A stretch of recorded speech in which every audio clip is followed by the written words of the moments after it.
ce qu'il fait, et puis je vais venir commencer à transformer les choses comme si c'était, je suis en train de discerner, je ne sais pas quoi. Non. Souvent le discernement des esprits, Paul nous dit de ne pas avoir foi à tout esprit. La parole de Dieu nous dit de faire le discernement entre les faux prophètes et les vrais. Ça veut dire que c'est une capacité que Dieu nous donne de discerner le vrai et le faux. Amen. Ça voudrait dire que quand maman Astrid est en train de parler, là, ça m'est quand même déjà arrivé. Et puis, pendant que je parle, la soeur Sharon là-bas, une fois qu'il va commencer à lui dire elle ment. Amen. Alors, une fois, il va lui dire qu'elle ne vient pas de Dieu, elle n'est pas de Dieu. Amen. Bien, tu arrives à un endroit, moi je suis arrivé dans une église là, où là, j'ai quand même fait le culte. Mais pendant le culte, le Seigneur me disait clairement que de ne plus revenir dans cette église parce qu'il n'est pas dans cette église. Et vous pensez que quand tu reçois quelque chose comme ça, tu vas te lever, tu vas prendre le micro pour dire que le Seigneur n'est pas dans cette église. Non, c'est compliqué, c'est complexe. Amen. Amen. Mais c'est pour la bonne marche toujours de l'église, c'est pour les enfants de Dieu, pour que nous ne soyons pas ballottés dans tout vent et toute fausse doctrine. On a besoin du discernement des esprits. Amen. Souvent, on voit ça lors des délivrances. Amen.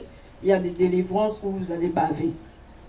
Vous allez rester là des heures, toute la journée. Vous êtes en train de prier, envoyer le feu, prier, mais la personne est langa. Rien ne se passe. Et puis vous allez voir un frère qui va commencer à désigner, à donner même le nom de l'esprit. Amen. Vous avez vu, il y a un exemple dans la Bible comme ça là. Un frère te dit, est-ce que vous avez vu dans la Bible quelqu'un en train de délivrer comme ça, il désigne l'esprit même. Et c'est lorsqu'il désigne l'esprit que les choses se déclenchent. Est-ce qu'il y a un exemple comme ça dans la Bible? Discernement des esprits. Parce que c'est ce que Paul nous demande d'avoir. Tout chrétien devrait avoir le discernement des esprits. Pour ne pas être ballotté dans tout vent et toute fausse doctrine. Pour faire la différence entre le vrai et le faux. Le bon enseignement et le mauvais. Ce qui vient de Dieu et ce qui ne l'est pas. Est-ce que vous avez vu quelqu'un dans la Bible? Est-ce qu'il y a un exemple? Vous pouvez me donner un exemple. Le frère Teddy, le frère Julien. Oh? Il n'y a pas d'exemple.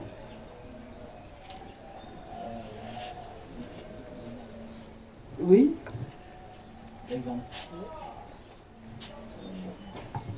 Bon, j'ai oublié l'histoire, mais je pense que c'est dans la Bible.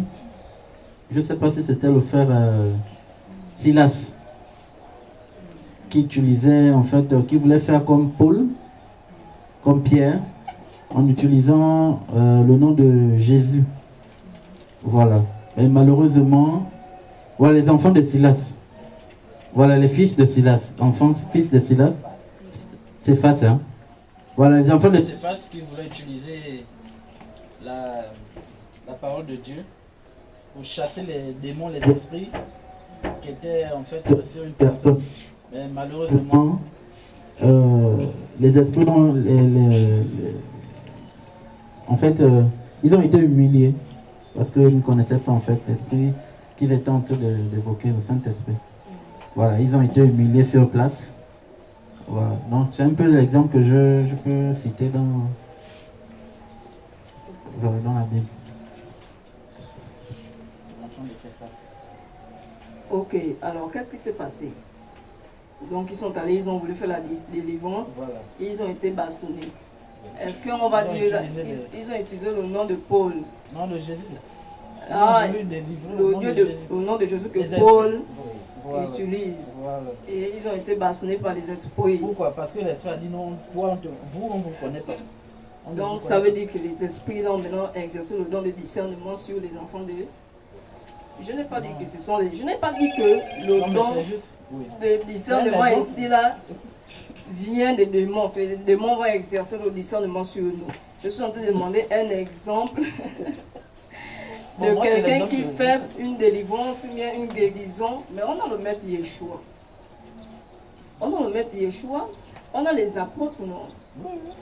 Mais les apôtres, par exemple, quand Pierre va dire, par exemple, que l'épilepsie, par exemple, mais un parent va penser, par exemple, que l'épilepsie, c'est une maladie naturelle. Or, il y a des démons derrière. Ça veut dire que pendant que je suis en train de prier pour quelqu'un qui a l'épilepsie, et le Seigneur me donne le nom du démon. Et lorsque je cite maintenant le nom de ce démon, il est guéri. Ça veut dire que je viens à un enfant malade, je prie que la fièvre te quitte. Je cite la fièvre à ce moment-là devient un démon. Amen. Est-ce qu'il y a la fièvre naturelle? Est-ce qu'il y a des démons qui donnent la fièvre, l'épilepsie, tout ça là? Mais en donnant un exemple, par exemple, moi je donnais un témoignage sur le frère. Amen. Je ne sais pas s'il a fait le témoignage là. Il a fait, je pense, près de 18 ans avec l'épilepsie. Et quand on s'est connus, moi j'avais peur. Parce que ça arrivait que la nuit. Amen. Et quand ça arrivait la nuit, ça faisait peur. Ça dit que je dormais même là, le cœur, on va m'accuser. La première fois que ça arrivait, je dis que mes parents, voilà, ils sont venus dormir chez quelqu'un. Oh, maintenant en prison que tu as tué quelqu'un dans la nuit. Parce que je ne connaissais pas qu'est-ce que c'est. C'était la première fois. Après, j'ai découvert que c'était l'épilepsie. Mais maintenant, en Christ, lorsque on s'est bien assis en Christ, et lorsque ça arrivait, maintenant, je n'avais plus peur. Je n'avais plus peur, mais je priais. Amen.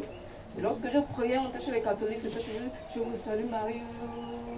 La personne en train de faire l'épilepsie, ça se calme. Tous les jours, je vous salue Marie, mais rien ne se passe. Et puis un jour, le Seigneur me dit, mais arrête de prier comme ça. Amen. Et le Seigneur me donne la révélation. Il me dit, en fait, en même temps, c'était comme une vision que je voyais. En même temps, le Seigneur me parlait. Et il me disait qu'à chaque fois qu'il fait la crise d'épilepsie, c'est une femme qui vient monter sur lui. Et jusqu'au jour où, pendant qu'il faisait la crise, je me rappelle, j'étais enceinte. Je ne sais plus trop, c'est Emmanuel, je pense. J'étais enceinte. Et je pouvais voir cette femme sur lui. Et donc le Seigneur m'a dit maintenant de prier sincèrement. Et lorsque je priais, et je chassais maintenant l'esprit de cette femme-là. J'ai chassé l'esprit de cette femme. En fait, je ne priais bêtement qu'on m'a dit c'est l'épilepsie. Seigneur, s'il te plaît, qu'il arrête de faire les... Non, le Seigneur maintenant me montre. Là, il y a un discernement des esprits. Là, maintenant, je sais que ce n'est pas l'épilepsie qu'on soigne à l'hôpital, mais c'est la manifestation d'une femme de nuit ou d'un esprit, comment on le rappelle, je ne sais pas si c'est les succubes ou quoi, c'est un nom-là. Succube, voilà. Femme de nuit. Et lorsque j'ai cette révélation-là, il a fait peut-être 3 mois comme ça, il ne faisait plus la crise. Et maintenant, par précaution, j'ai quand même dit ça aux autres avec qui on priait. On a encore prié ensemble. Et pendant qu'on priait ensemble, il y a une sœur qui avait vu la main d'une femme en train de piler, je ne sais pas, son cœur dans le mortier. Et ce sont des révélations, le discernement des esprits. Ça dit que ça rend la prière plus efficace. Et là, ça fait 1 an et demi qu'il n'y a plus de 1 an qu'il n'a plus jamais fait des crises d'épilepsie. À ce moment-là, on va dire que ce n'était pas une maladie naturelle, c'était une crise d'épilepsie qui était causée par un esprit. Et lorsque tu connais maintenant cet esprit-là, tu cites le nom de cet esprit pour faire la délivrance. Amen. Lorsque tu connais l'esprit qui cause la maladie, tu ne pries plus aveuglément, tu cites le nom de cet esprit-là pour que la personne soit délivrée. Amen. Amen. Alors, moi j'avais déjà trouvé mes histoires. Alors, dans Actes des Apôtres 8,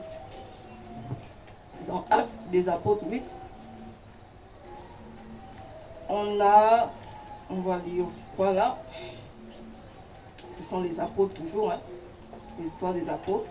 Actes des Apôtres 8, au verset 23. Voilà, je pense que c'est l'histoire de Simon. On va essayer de relire un peu. Les apôtres qui étaient à Jérusalem, ayant appris que la Samarie avait reçu la parole de Dieu, ils envoyèrent Pierre et Jean. Ceux-ci, arrivés chez les Samaritains, prièrent pour eux afin qu'ils reçussent le Saint-Esprit. Car il n'était pas encore descendu sur eux, aucun d'eux, et ils avaient seulement été baptisés au nom du Seigneur Jésus. Alors Pierre et Jean leur imposèrent les mains et ils reçurent le Saint-Esprit.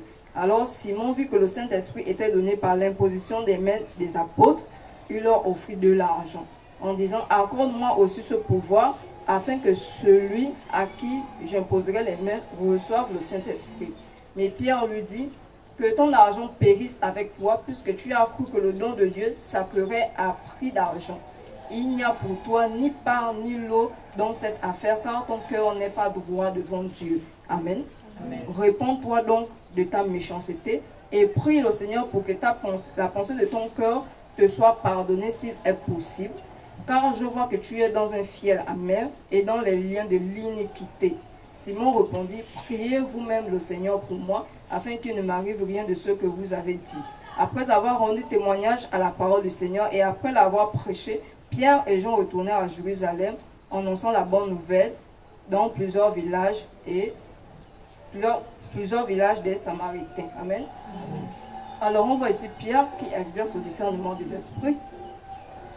Il a pu voir discerner le cœur de Simon.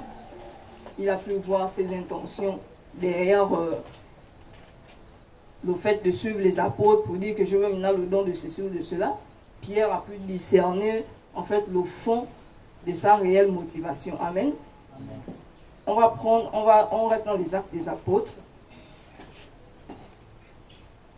On va rester dans les actes des apôtres 16, sous le chapitre 16. Chapitre 16, je vais commencer au verset 16 également. On va dire, comme nous allons au lieu de prière, une servante,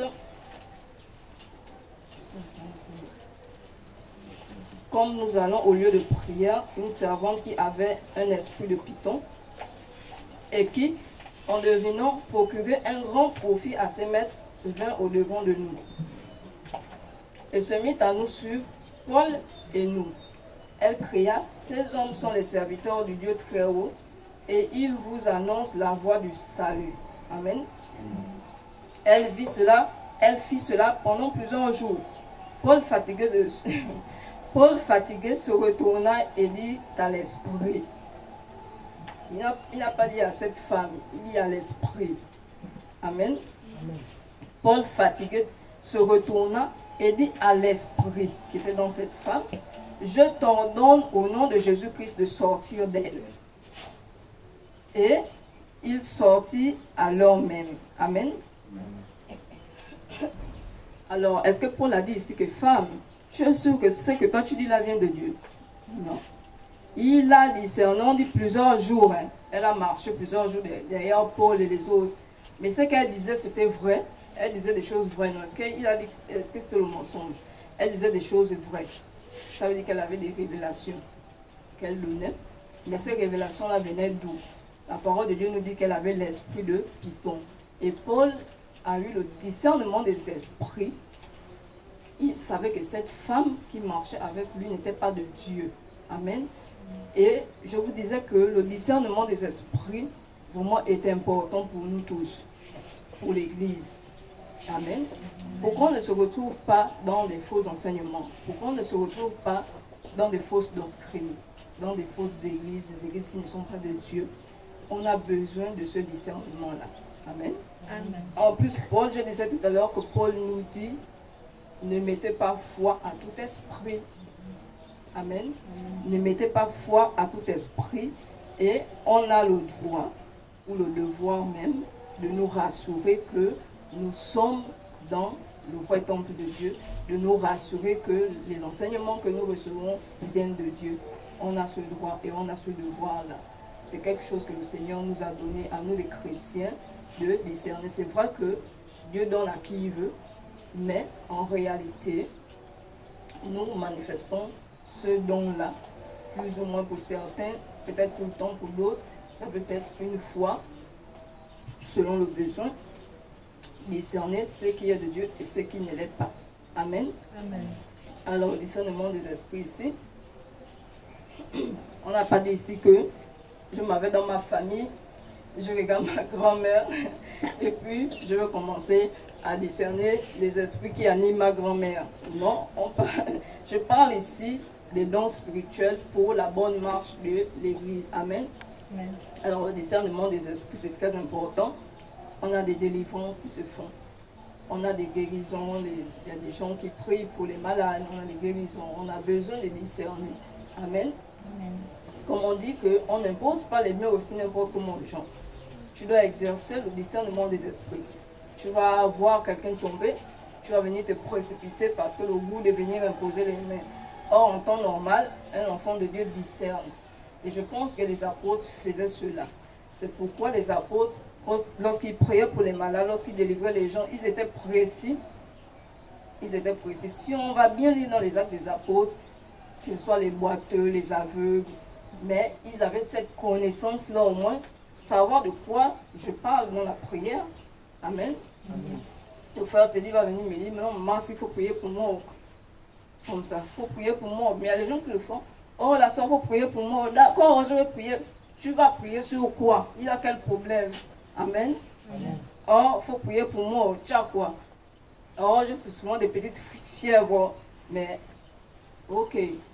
Mais quel est réellement le problème? Parfois, ce n'est même pas la fièvre. Parfois, même la personne qui parle par ironie. Parfois, elle connaît même son problème, mais la honte de dire que j'ai tel problème. Elle va dire, par exemple, il faut prier pour moi, oh, j'ai un peu les fièvres, mais c'est même qu'elle ment. Amen. Amen. Moi, je suis tombée sur ce genre de câlin une fois. La personne est venue, il faut prier pour moi. Tu as quoi? Oh, j'ai telle chose. Et pendant que je prie, le Seigneur me dit, elle ment. Elle a tel problème. Et tu dis à la personne que tu as tel problème. Oh oui, mais je ne voulais pas machin, dire, oh, d'accord, donc on va maintenant prier sur la vérité qu'on connaît. Tu as ça, non, oui. Maintenant, on prie sur le véritable problème. Amen. Sinon, après, on a des gens. Mais j'étais dans l'église, on a prié pour moi fatigué là-bas, oh, même pas la guérison. Mais si toi-même tu te mens, tu mens au peuple, tu n'es pas vrai. Mais comment tu veux avoir la vie? Comment est-ce que tu vas avoir la guérison? Amen. Amen. Les gens qui venaient à Jésus, certains disaient, oh, ma fille est morte. Et puis on prie, l'enfant ressuscite. Certains vont venir, oh, mon fils là-bas est boiteux, il ne marche plus. Oh, mon fils tombe, il a l'épilepsie. Je pense que c'était précis. Et lorsque je demandais un exemple, vous n'allez pas me dire que vous n'avez pas vu le maître Yeshua faire ça. Je lui ai dit, comment est-ce que le maître Yeshua arrivait à détecter que tel prostituée a 7 démons? C'est le discernement des esprits. Amen. Amen. Quand le maître Yeshua arrive, les démons parlent, alors s'il te plaît, ne nous envoie pas à tel endroit, on va dans les cochons. Mais comment? Parce qu'il y a discernement des esprits là. Mais nous, souvent, on n'en a pas. Par ignorance même, on va imposer les mains aux gens et puis on va ramasser nos problèmes. Amen. Amen. On va imposer les mains aux gens et puis on va ramasser nos problèmes. Et tu vas commencer à dire, depuis que je suis en Christ là, ma vie ne va plus bien, j'ai l'impression que j'ai la malchance, mais tu es amateur. Là, tu veux faire comme Simon. Les fils de... Ce sont les fils de Céphas, là. Et bien, tu es amateur, tu vas aller toucher quelque chose qu'on ne t'a pas dit de toucher. Amen. Amen. C'est pourquoi on devrait également revoir les fondements de l'Église, l'imposition des mains. Se faisait comment? Pourquoi? À quel moment? Est-ce que c'est un jeu? Est-ce que c'est de la magie? Est-ce que c'est un buzz? Imposer les mains aux gens. Amen. Amen. Je pense que nous sommes guéris et délivrés par la foi. Ça veut dire que je peux prier. Je regarde le frère Julien, je prie, j'ai la foi, il guérit. Amen. Amen. Maintenant, si tu crois que, ah, comme je n'avais pas imposé au frère là, les mains là, c'est pas ce qui les guérit, tu vas aller ramasser tes problèmes si tu n'as pas le discernement des esprits. Amen. Amen. Alors, je vais terminer par ce témoignage. On ne pourra pas tout voir, mais on a pu voir les dons de révélation. Si on peut faire la différence entre la parole de sagesse, la parole de connaissance et le discernement des esprits, c'est une bonne chose. Amen. Amen. Alors hier, j'ai été choquée. J'étais choquée. Et lorsque Papa Frédéric venait même ici, j'étais allongée. Et lorsqu'il me disait, est-ce que tu vas venir? Je disais, je ne sais pas. Il me disait que ça, c'est quelle réponse? Maintenant, si on me demande là-bas, je vais dire que je ne sais pas. Et puis il disait que, à un moment, je riais, même il disait que, bon, si on me demande là-bas, Moi, je ne veux pas donner ce genre de réponse-là. Je ne sais pas. Mais en fait, j'étais choquée parce que j'ai une ancienne nounou qui a gardé Violette, bébé, et le garçon. Alors, cette fille, elle devient folle. Elle devient folle. Une jeune fille, elle a 3 enfants, elle devient folle, je ne sais pas comment. Mais je ne comprends pas pourquoi est-ce que chaque année, quand ça monte, elle vient chez moi. Hier, elle est venue à la maison. L'année passée, elle m'a fait la même chose. Quand c'est monté, la première fois, elle est venue chez moi avec son enfant en main. Elle était déjà dans la folie. Elle était repartie même sous la pluie. Elle avait dormi sous la pluie. Elle a dit, on m'avait appelé que mais ton ancienne nounou là dort là-bas. Je lui cherchais ses parents. On est venu la chercher. Ensuite, récemment, j'ai croisé l'une de ses petites soeurs.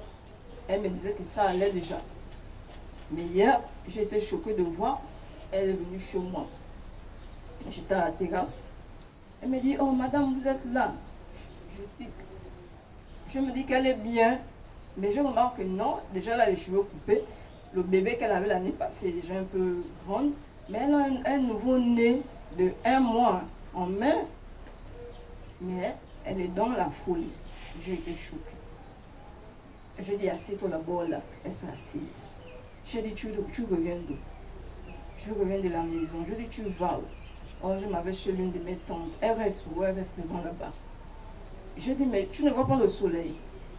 Jusqu'à ce moment, je me disais qu'elle était bien parce qu'on m'a dit que ça allait. Tu ne vois pas le soleil. Oh, si je dis que mais regarde le nouveau-né, déjà qu'elle est claire, les enfants sont clairs. 1 mois, l'enfant n'avait pas de couche, elle-même pieds nus, je sais pas, le bébé, pas de parapluie, le soleil. Et je suis sûre même qu'ils sont tombés peut-être dans la boue, tout ça là. Je suis restée là. En fait, j'étais en même temps perturbée. Et c'est lorsqu'elle commence à me dire, je dis non, il faut repartir à la maison. Je vais te donner quelque chose. Je vais voir monsieur, on va te donner quelque chose.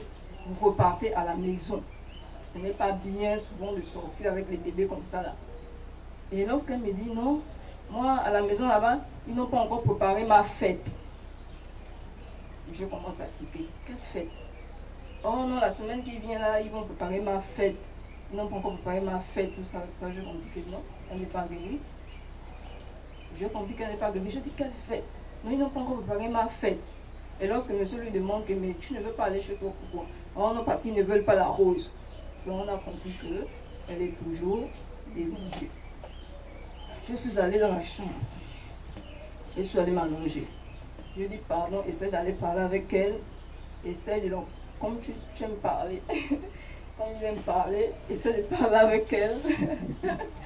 Et puis, demande-lui, essaie de trouver une tactique pour lui demander d'aller à la maison. Donne lui-même quelque chose, il a acheté à manger aux enfants, puis elle-même, donne-lui quelque chose. Et tu convaincs qu'elle puisse repartir à la maison. Ils ont dû dehors. Moi, j'étais à la chambre. J'étais allongée, j'étais en train de communiquer avec Dieu. Je disais, Seigneur, pourquoi est-ce que cette fille-là, à chaque fois que ça monte, elle vient chez moi? Et le Seigneur me dit, parce que j'ai été bien avec elle. Parce que dès qu'elle est dans cette situation, elle reconnaît qu'il y a une bonne personne quelque part. Et je dis que mais maintenant, quand elle vient chez moi comme ça, je fais quoi, Seigneur? Je fais comment? Elle voulait dormir. Elle me disait, non, je peux même dormir au salon. Je dis que mais ce sont les choses des films. Tu vas dormir chez moi. Si tu as un problème, tes parents vont dire quoi? Je ne peux pas. Amen. Et j'étais là, je dis, Seigneur, pardon. Pardon, visite cette... Elle est jeune, Seigneur. 3 enfants, une jeune fille. Je ne sais pas, peut-être 22 ans, 23 ans qu'elle a. Visite vraiment ton enfant, Seigneur, pardon. Je ne sais pas ce qu'elle a fait. Si ce sont ses parents, si c'est elle-même, je ne sais pas. Mais qu'est-ce que je peux faire, Seigneur? Je m'avais dehors, je l'impose les mains, je fais la délivrance. Qu'est-ce que je fais, Seigneur? À un moment, je voulais prendre le téléphone pour appeler le pasteur Chris. J'ai dit non, je vais appeler le pasteur Chris. On fait la délivrance. Amen. Amen. J'ai dit, je vais appeler un peu le pasteur Chris. Ça fait 2 fois. Je vais appeler le pasteur Chris. On va faire la délivrance. Mais après, je me suis souvenu que ses parents, là-bas, mais dans une église aussi, chez un prophète, faire la délivrance. Je ne sais pas ce qui s'est passé. Et là, quand je pensais comme ça, le Seigneur me dit, je ne sais pas si j'ai eu. Là, on a en train de parler de dons spirituels. À un moment, on a parlé de paroles de sagesse. on a parlé de parole de connaissance. Le Seigneur me dit qu'il y a des gens qui ne veulent pas me donner leur vie. Elle ne veut pas me donner sa vie. C'est ce que le Seigneur me dit. Amen. Amen. Et lorsque je disais que, or que j'ai compris qu'elle est vulnérable, nous-mêmes nous sommes vulnérables parce que lorsqu'on est dans le péché, on est ouvert à la merci de tout et de rien. Amen. Amen. Et lorsque je disais que, or que je vais appeler le pasteur Christ, on va faire la délivrance. Amen. Et que si on avait la même l'église, on devait l'amener, elle devait venir tous les dimanches à l'église, on fait la délivrance. Amen. Amen. Et là, le Seigneur me disait que les choses ne se passent pas comme ça. Et il me rappelait le discernement des esprits. Je vais aller dehors, je vais quitter ma chambre. Elle est à la terrasse, je viens, j'impose les mains. J'impose les mains, je dis quoi? Esprit de folie sort, il faut le discernement. Amen. Amen. Et c'est ce matin encore, avant de venir, que je peux remarquer que là, j'avais eu une parole de connaissance. Quand il dit, il y a des gens qui ne veulent pas me donner leur vie, elle ne veut pas me donner sa vie. C'est une parole de connaissance que le Seigneur me dit. Et lorsque je dis que je vais appeler le pasteur Christ pour qu'on fasse la délivrance, et le Seigneur me dit, les choses ne se passent pas comme ça. Faites la délivrance sur quelle base? Il faut étudier, il faut discerner. Amen. C'est de la sagesse. Parce que sortir de ma chambre, et puis je viens prier comme ça, et puis moi-même, après je prends l'esprit là, que je ne connais pas. Amen. Amen. Et est-ce que c'est ce que le Seigneur m'a demandé de faire? Donc j'étais là, j'étais vraiment mal à l'aise. Mais après elle est partie. Et j'ai prié pour elle, et je vais toujours prier pour elle. Si elle revient, je me dis que là, il faudrait faire quelque chose. Peut-être que je vais vous solliciter. En même temps, je ne connais même pas où elle vit. Voilà. Mais c'est compliqué. Donc, donnons vie au Seigneur parce que nous sommes à la merci de tout et de rien. Amen. Il y a souvent certaines situations où je me retrouve, où je n'ai pas besoin de venir prier ici. Il y a des situations que je vis parfois compliquées à la maison, mais je prie, je me bats dans le silence avec mon Dieu et ça passe. Amen. Je ne sais pas si je suis déjà venue ici. Je dis non, imposez-moi les mains, bien, je m'en vais là, il faut prier pour moi. C'est bien, c'est vrai, c'est important. Mais il y a des combats souvent que l'on vit seul chez nous et qui passent à cause de notre intimité avec Dieu. Parce qu'on doit être battu, on doit donner notre vie au Seigneur. Il y a des combats même que nous-mêmes nous ignorons, que Dieu lui-même il combat pour nous, dans notre ignorance. Amen. Amen. Alors donnons nos vies au Seigneur, attachons-nous à Dieu, soyons vrais, parce qu'on ne sait pas, pendant que nous dormions, on ne sait pas ce que l'ennemi programme sur nos vies. Amen. Amen. Cette fille, elle était bien, elle a gardé mes enfants, je pense 1 an, elle était bien. Et puis un matin comme ça, là, elle est devenue folle. Amen. Amen. Alors, on va terminer aujourd'hui.